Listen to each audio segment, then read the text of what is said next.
Kwa hiyo elimu hii inaweza ikatusaidia kwa accommodate watu wote na tukaishi maisha mazuri bila mifarakano. Nina imani, mnisamehe kwa maneno haya.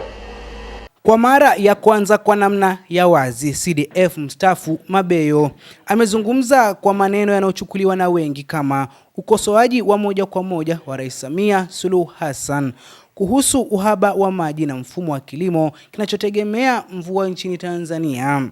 Si kauli ya kawaida, ni ujumbe mzito wa kimkakati unaotoka kwa mtu aliyewahi kusimamia ulinzi wa taifa. Katika hotuba yake, Mabeyo hakutaja jina la Rais Samia moja kwa moja, lakini muktadha wa ujumbe wake hauachi shaka.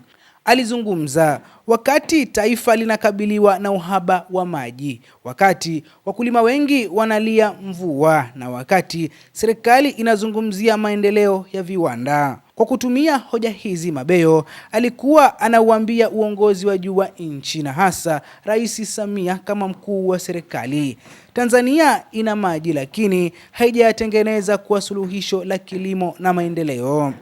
Mabeyo alihoji wazi, kwa nini taifa lenye maziwa makubwa na mito mingi bado linakosa maji? Alitaja ziwa Tanganyika lisilotumika kikamilifu, ziwa Nyasa, mito inayopita hadi baharini bila kusaidia wakulima. Kwa tafsiri ya kisera, huu ni ukosoaji wa mipango ya serikali ya maji, utekelezaji wa miradi ya umwagiliaji na vipaumbele vya matumizi ya rasilimali. Kwa maneno mengine, Mabeyo alikuwa anamwambia Rais Samia, tatizo si kukosa maji, tatizo ni kushindwa kuyasimamia. Katika ujumbe wake, Mabeyo aligusa moja kwa moja kilimo. Alihoji kwa nini Tanzania bado inalima kwa kusubiri mvua. Kwa CDF mstaafu, hili si tatizo la kawaida, ni udhaifu wa kimkakati kwa sababu mvua haieleweki. Mabadiliko ya tabia nchi yameongezeka na wakulima hawana uhakika wa mazao. Huu ni ukosoaji wa wazi wa sera za kilimo chini ya uongozi wa Rais Samia Suluhu Hassan. Mabeyo alitumia mfano wa taifa la Misri na mto Nile. Ujumbe hapa ulikuwa dhahiri. Kama Misri, taifa la jangwani, linaweza kutumia mto mmoja kulisha taifa lake, kwa nini Tanzania ishindwe na mito mingi? Huu ni ujumbe wa moja kwa moja kwa Rais Samia. Tatizo si mazingira, ni uamuzi wa viongozi. Mabeyo aliposema taifa liliagiza mchele kutoka Taiwan, alikuwa anatoa ukosoaji mkali wa mwelekeo wa taifa. Vietnam inasindikiza mazao, Vietnam inauza nje, lakini Tanzania inanunua.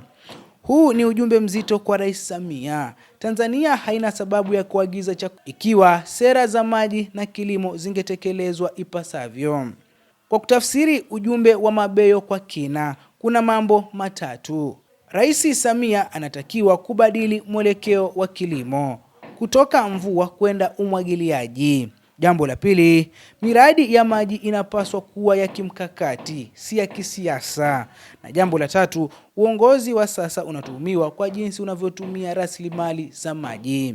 Kwa kuangalia hali halisi, uhaba wa maji bado ni tatizo. Umwagiliaji bado ni mdogo. Wakulima bado wanateseka. Hoja ya Mabeyo inajikita kwenye uhalisia.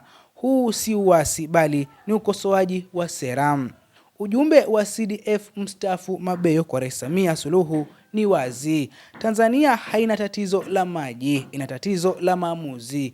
Ni wito wa kuacha kilimo cha kusubiri mvua. Ni wito wa kutumia mito, maziwa na mabonde. Ni wito wa Rais Samia kuacha alama ya kihistoria, kwa sababu katika macho ya historia, taifa limejaa mito lakini lenye njaa halina maelezo.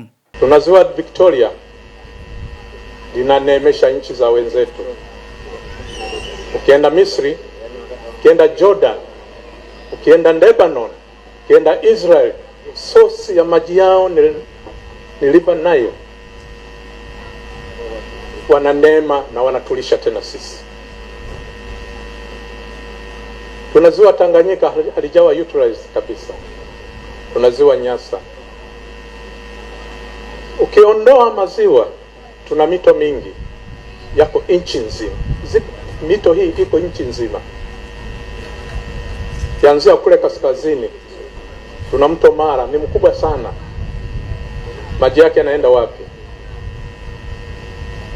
Ukishuka kidogo tuna mto Pangani, maji yake yanaenda wapi? Ukishuka kidogo tuna mto Wami,